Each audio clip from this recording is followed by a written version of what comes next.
Ассаламу алейкум достор. Биз азыр Чикагода атайын ушул жерге келдик. Кандай жер деп атсаңар, Один дома фильми тартылган Кевиндин үйү.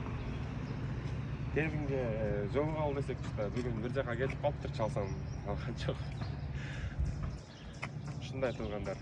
Бул жерде тартылыптыр. Бул үй негизи кинодо биз кичинекей болгон үчүнбү, ошол кезде өтө эле чоң көрүнчү. Жанына келсек, чакан эле бир жакта үй экен.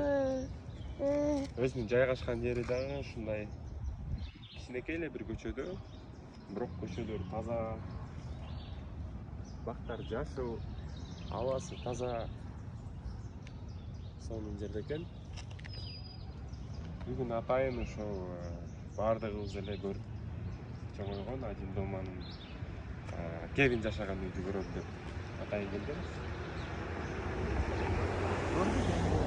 Мен интернеттен окуган боюнча бул жерде эч ким жашабайт экен, бирок азыр биз көрүп атабыз. Бул жерде свети күйүп турат, ичинде бирөөлөр жүрөт.